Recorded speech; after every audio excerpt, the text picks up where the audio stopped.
that you gangsta, I ain't seen shit. I don't like nice girls, I want a mean bitch. Still throw it back and she cook and she clean, bitch. Hit him and I put her straight to sleep, I got lean dick. 4 Giottos on the coupe, hoes love the whip. 42 in my cup, bitch, I love the sip. I just ate a stroom out my pocket, bitch, I love the trip. What's good, Samurai Gang? Hey, listen, we're back with another video. Yeah, we got the hot takes of anime TikTok part 2. I was gonna do one, but I seen one, recorded one, and yeah, something happened and I lost it. So I'm like, I'm not gonna react to the same thing that I just reacted to. That doesn't make sense. So you got Shonen. I said we bought. What the fuck? We got Shonen Showdown. We got Rob. We about to see what he has to say, his opinions and whatnot. This is a long ass video. Anyway, subscribe to the channel if you are new. Smash that like button for your boy. And let's check this out. What's up, guys? Welcome back to another episode of Shonen Showdown. And today, we're looking at anime TikToks again. Let's get to it.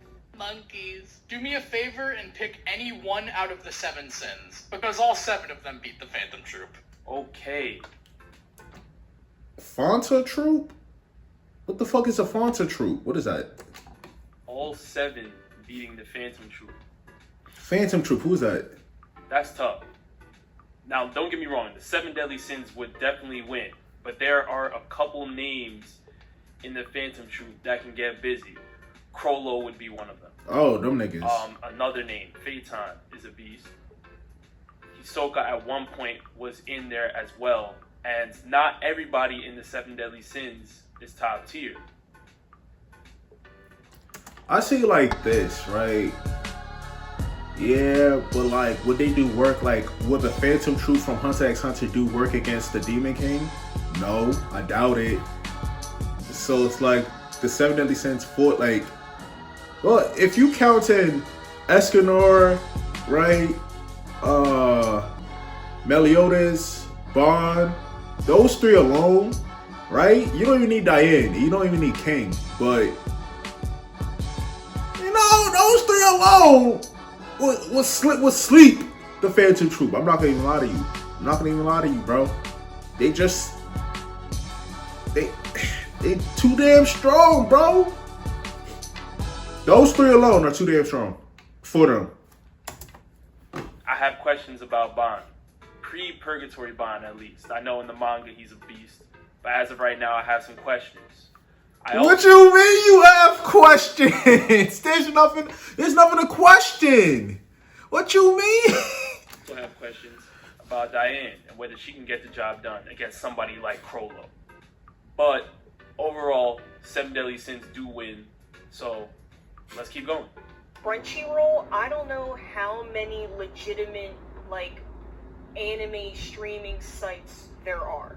I mostly use Crunchyroll anyway, and then there's Funimation that I'll use sometimes, and there are other sites, but I ain't putting them on blast, because we know what happened to our other site, saying people LimeWired it. It got out too much, it got too popular, people was putting it on lists and shit just for views, and now look, we all f***ed up. So if you guys know other, anime streaming legitimate platforms, then comment them, but for a strictly anime yeah, I don't care about, nah, I'm not gonna cap, fuck that. Nah, we want to skip, yeah, let's go to this, yeah. Skip that part. Let's keep going. Fans are disappointed in you. How is it that My Hero Academia has been around for so long and no one's noticed this? Well, Naruto, you guys know how Tenten has less screen time than its swing, right? Yep. Well, I got a better one for you. What if I told you that this invisible girl has less screen time than Deku's hospital bed? Okay, and what's the problem with that? As far as I'm concerned, Deku's hospital bed has more feats than Toru, as of right now. The Invisible Girl has not shown me anything for her to be getting top tier screen time over Deku's hospital bed. Because at the end of the day, Deku is alive because of that hospital bed. Toru, right now, has not done anything in the series to really have much screen time. We got to see more from her. Once you have more abilities, more feats, you start doing more things in Class 1A, by all means, yeah, we'll up the screen time. But as of right now, Deku's hospital bed takes it. Let's keep moving. Fairy Tail is not trash. Shizzle X Shinobis, you guys already know. I mean, this shit is definitely, to me, it's definitely boring, bro. Like, I couldn't stand watching 10 episodes. How, after 10 episodes, I'm like, yeah, I'm gonna pass. Like, if I gotta force myself to watch your show, bro, you're not that good. You're not good at all, to be honest. Like, I had to force myself to watch Hunter x Hunter, and then I wound up liking it. Like, I thought it was pretty dope. Like, the last arc was pretty dope. I sat there and watched it. But Fairy Tales, I'll prefer Eden Zero over Fairy Tales, bro. I'll prefer that over that. To be honest. Like, I hate hearing, what's his name? Natsu scream, friendship, friendship, friendship, friendship, through the power of friendship, friend. I don't want to hear that shit every second. It's like Naruto saying believe it. And I got through that. But I couldn't do it again with Natsu. I couldn't. I'm a huge fan of Fairy Tail. And while I understand that it is by no means the best shonen anime out there, It's not. I still feel that to this day it gets unnecessary hate and slander. Okay. See, one of the biggest problems in the anime community that I notice is that people develop opinions that a show is bad, not based off of legitimate criticisms after watching said series, but rather after seeing memes on the internet. However, if you actually watch Fairy Tail, you'll realize that there's a lot to actually love about it. And also that many of the criticisms that are made about the show are criticisms that you could make about literally any shonen anime. Like, for example, the power of friendship. People say that it's used in excess in Fairy Tail. However, I would argue that the power of friendship is used in every single mainstream shonen anime. It's just not called the power of friendship, but rather plot armor. I would argue that Fairy Tail is kind of like a yeah, like Naruto definitely does it. One Piece definitely does it. Dragon Ball does it just a little bit though. So it's like, yeah, but like they overdo it. Everything is friendship, bro. Like, what the fuck? What the, bro? I couldn't get past 10 episodes, bro. It was just too much, bro. Just like I couldn't get past, like, I couldn't watch Black Clover from episode 1 to right now. I cannot do it, bro. Because I'm gonna have to force myself to sit there and watch it. Like, it's crazy. combination of everything that makes shonen anime great. And believe it or not, you're not soft. Alright, so a lot was said here by Shizzleman. First point. Plot armor and the power of friendship. Yes, they are similar. We have seen similar things in shonen series other than Fairy Tail that have been able to pull it off in a much better way. But at the end of the day, we cannot destroy Fairy Tail strictly off of the power of friendship. But there are elements of Fairy Tail that were bad. And my biggest thing on Fairy Tail was it was a Grand Magic for me. The Grand Magic games was one of the biggest plot points in the series. And we know there's a big fan base for Erza Scarlet. I am of a person where I'm watching the Fairy Tail Guild. I want to see everybody shine. First of all, there's other S-class wizards in there that completely got nerfed. For what reason, I have no idea. Look what happened to Mirror Jane. Mirror Jane was a top dog earlier on in Fairy Tail. Just completely fell off to make light for other people. But forget all that. You have Erza Scarlet go into a 1 versus 100 task, completely mows over everything. So right now it's like, all right, Erza is looking like Goku. Erza is literally looking like Goku in Fairy Tail. Who can stop her? They spent so many episodes hyping up Kagura from Mermaid Heel, saying, oh, how Kagura is a beast.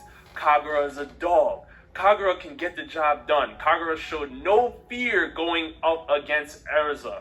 Pretty much was beating Erza. And look what happened. While Erza's losing this fight, Kagura's putting in work. It is not to say that I want to see the Fairy Tail Guild lose or say that I don't even like Erza. But there comes a point in the series where we want some realistic action. We want our heroes in our favorite shonen series to go through struggles because that is similar to real life. We feel that. When they go through that struggle and they overcome it, it's a big thing to us as anime fans. And when you see, here's the thing, Rob. When they overcome it, people will say, oh, it's plot. It's plot, the reason why they overcame it. Right? Like with Madara versus Naruto and Sasuke. The only reason why they won was because of plot. The only reason why Goku won was because of plot. It was a plot device. The only reason why Goku won over Jiren is because of plot. So when people say, oh, they overcame it, nah, they're gonna sit there and say, yeah, it was plot. That's their way of hating, bro. To me, to be honest, I really don't care. But it's like, yeah, I feel that. Like when your favorite character overcomes something, it's like, yeah, they actually finally did it. They overcame it. Nah, haters would sit there and say, oh, it's plot. That's the only reason why they won is because of plot. Bro, what? You watch Fairy Tail, that element is completely stripped because going back to the fight with Erza and Kagura was dogging her, and then they're just like, oh, wait, we're friends. I was friends with Simone and blah, blah, blah. Next thing you know, they're dapping each other up. Minerva comes out of nowhere, and the fight is done. Now they're teaming up together, and Kagura has to get saved by Erza. What is this cheese? Yeah, like, I hate when shit like that happens, bro. Like, that, it takes the realism out the show. And I can't, it personally irritates me. Literally, it irritates me beyond belief. Why are things like this happening in Fairy Tail? Fairy Tail was, it was great, but there's moments like that which kind of bring it down the rankings for me personally. Even if you're a Fairy Tail fan. Now, if you're a high-tier Fairy Tail fan, that's okay. That's great. You can be a Fairy Tail fan. My personal opinion, I don't like the show. I don't like it. I don't have to like it either. Just like you don't have to like Dragon Ball, you don't have to like Naruto, or you don't have to like My Hero. You don't have to like none of those shows, and that's okay. I have not finished Fairy Tail. I'm in the process of finishing it. But that is what made me put the series on pause, because I was seeing things like that on multiple occasions, and that's just not good. Next. To the anime Salty Splatoon, where only the toughest anime characters can come in. If you're not tough enough, you'll get sent to Wingy Hope Juniors. Now, how tough are you? Watch this.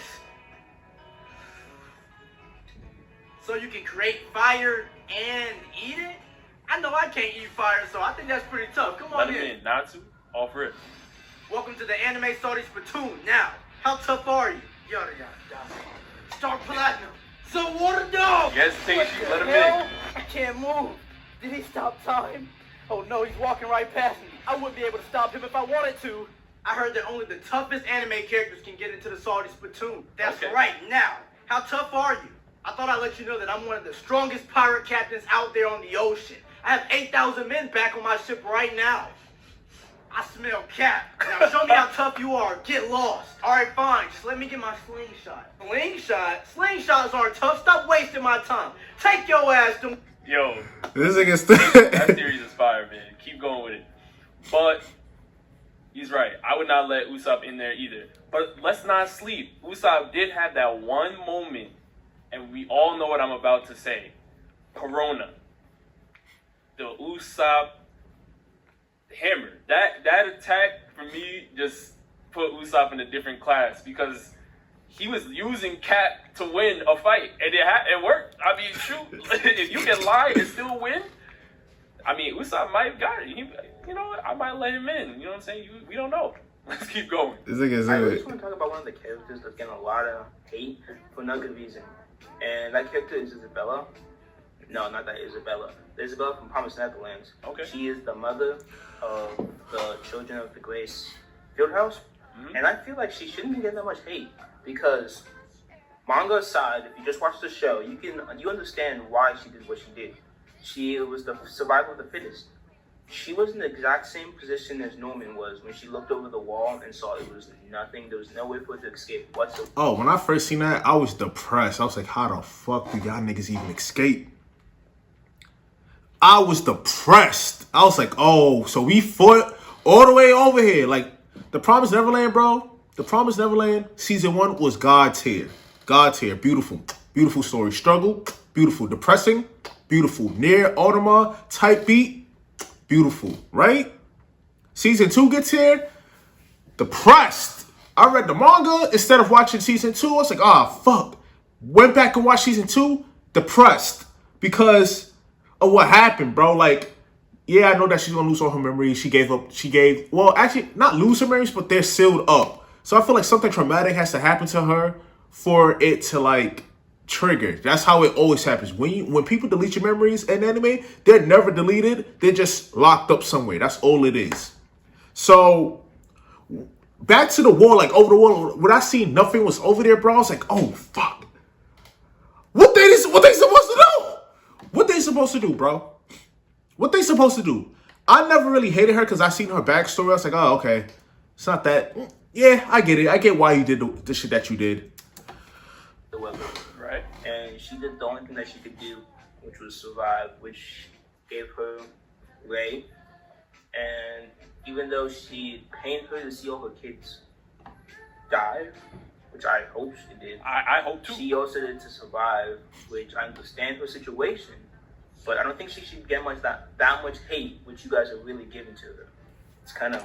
I don't see the hate that she got though. Like, explain what's the hate that she got. Like, how old is this? How old is this? You guys do the exact same thing with shoes.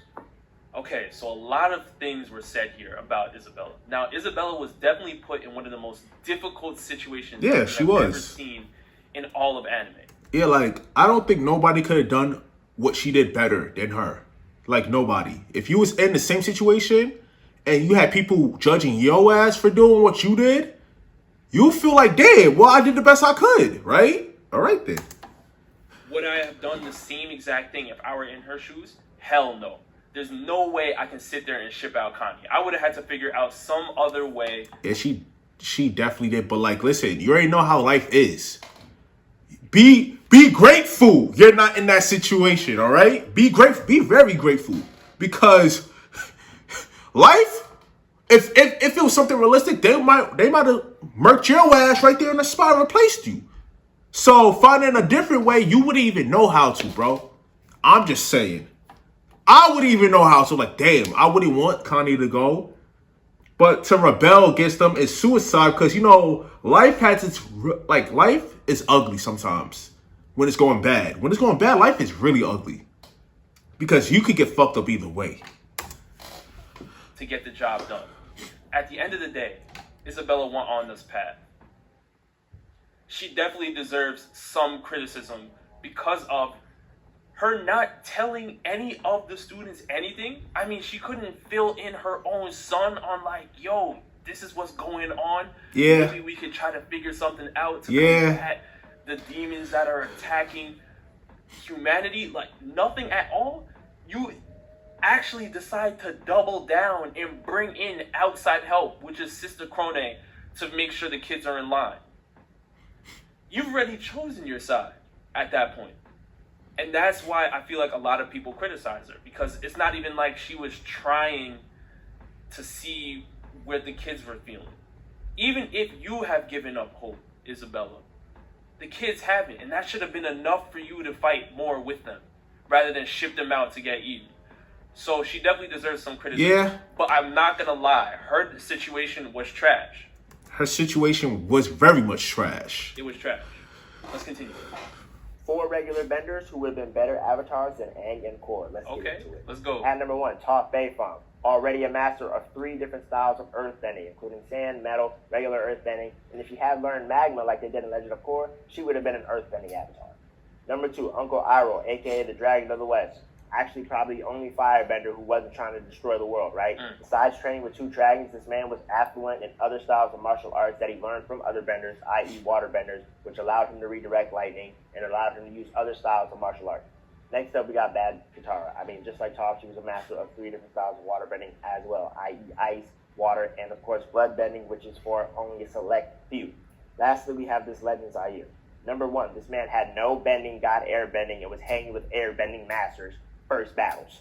Number 2, only airbender that actually learned how to fly on his own. Lastly, this man could enter the spirit world. He was talking to Korra in the spirit world and talking to regular people in the physical world. Okay. Yeah. All right, so my boy Anime Sundays. I'm just going to say, I completely agree here. Listen, everything you said is spot on. Yeah. Aang and Korra, great avatar. But when you're talking about Toph and Katara and Zaire and Iroh and what they would bring to the table if they were given the ability to access all 4 elements. I mean, But hold on. It's kind of like a NBA debate if Allen Iverson was 6'5", right? If they had the Avatar state, right, they wouldn't learn the other abilities for, you know, their extensive water bending or earth bending. They wouldn't have learned that. Like if you stack the part, like the fact that there will be avatars too, yeah, they're OP as hell, super OP. But because they're avatars, they're going to be trained a certain way, right? Kind of like how Aang was trained a certain way, right? He was trained to just, you know, airbending, and then like he learned earth from Toph, and then waterbending from Katara, and then I can't remember if he did from Katara. I feel like he did from Katara. Yeah, he did. And then firebending from, I think, a dragon or Zuko. I don't remember who he learned firebending from. But yeah, so it's like, it's kind of like that. Like if Allen Iverson was 6'5", he wouldn't be as fast as he is, you know? So like if Katara, that's what I meant. If Katara was an avatar, right? She probably wouldn't have learned the other two, you know, extensive abilities from waterbending.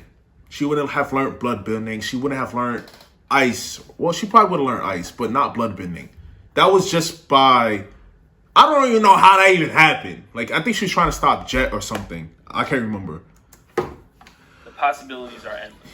They have pushed airbending to a new level, waterbending to a new level, firebending to a new level, earthbending to a new level, and oh, by the way, they have sounded like Stephen A. different types of bending within those elements. Yeah. I mean, they're just top-notch people, top-notch benders.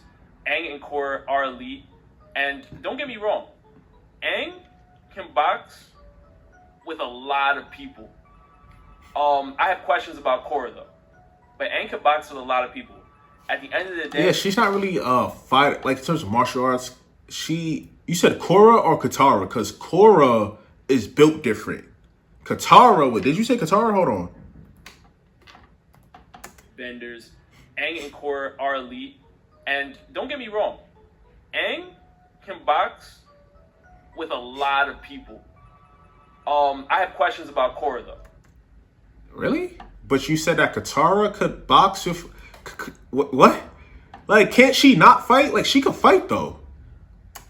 But Aang could box with a lot of people. At the end of the day, if all four of these benders became Avatar, probably gonna be Aang and Korra. Probably.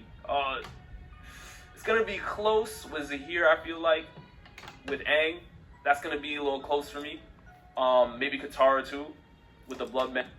I mean, yeah, she could, like, that's actually really fucking dangerous, bro. Like, bloodbending is, that's tough. That's OP. Now that I think about it, that's tough.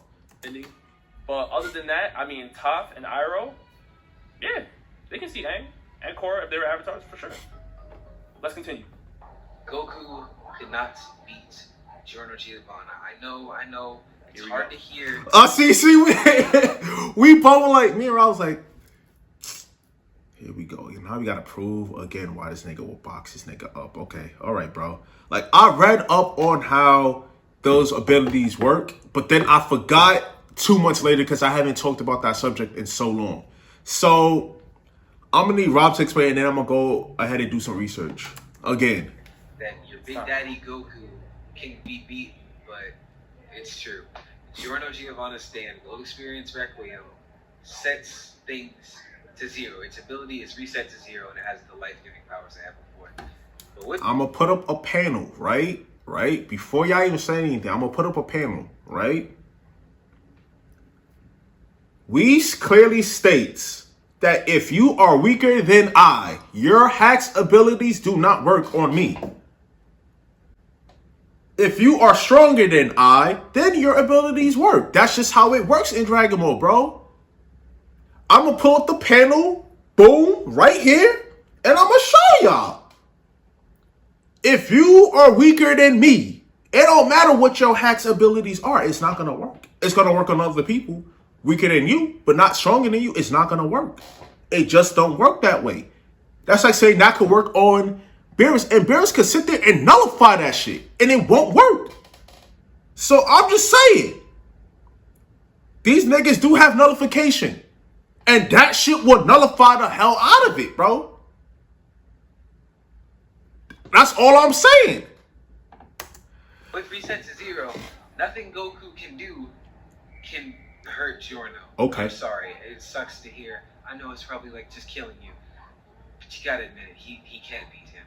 Okay? I'm not saying, however, that Giorno could kill Goku. Okay. Because on his own, he's not even close to strong enough. But I'm saying that they basically might as well not fight because Goku can't kill Giorno and Giorno is not strong enough to kill Goku. So, there. Stop arguing. I disagree, but you know, like JoJo tards are not gonna understand how said shit works in Dragon Ball. And when I put up the panel, they're gonna be like, oh well, that doesn't mean anything. Like, bro, what? How are you gonna just disregard what the fuck is said in Dragon Ball to over like Okay, so this right here has been one of the craziest anime debates that we've had on this channel. Yeah. Giorno versus Goku. My initial stance was that Goku is destroying Giorno. Facts. After learning more about Gold Experience Requiem and what it does, I have changed my stance. Not to Giorno beating Goku, but to rather it being a stalemate. And it's pretty much a similar point in this video. I believe Giorno would be able to stop Goku from attacking him. But once he does that, I don't believe I have seen anything in Giorno's arsenal of attacks that can really damage Goku. I have not seen one attack that's really gonna put Goku on his back. Yeah, like I haven't seen nothing from this show that makes me think, oh yeah, he could beat him. But like I said before, the panel of Whis explaining how time skip doesn't quite work on Goku because he is weaker than Goku at the moment. That's all that is needed. I can call it at the end of the day. I have not seen it. I know there are people out there that believe that Giorno would be able to do that. I don't see it. So I think it would end in a stalemate. I believe, you know, Goku can't attack him. Giorno can't damage Goku to a point to defeat him. That's it. That's it. That's the end of the fight. All right, so you guys let me know whether you agree with these TikToks, you disagree. Listen, again, all love to the TikTok creators. Make sure you guys go follow them, go check out their content, support them. And if you guys like this series, please leave a like and I'll keep it going. Peace. Yeah, like I actually like this series a lot. I'm not gonna even cap. I like these takes, you know. I like these takes, but I'm a be supportive of the Brody Goku at all times to defend him and whatnot. That's just how I am. I'm gonna defend him, right? Until you prove that, like, okay, yeah, he's gonna get, you know, shitted on. But you know what I'm saying? Like, I'm gonna do some more research. I'm gonna read up on Giorno's. I'm gonna call him G. I don't feel like pronouncing his name. The R is fucking me up. I'm gonna go ahead and do some more research on him and look at little plot holes I can find in his abilities and then list them out and see what people think about that. Anyway, with that being said, it's been your boy Sue, and we are out here, y'all. Peace.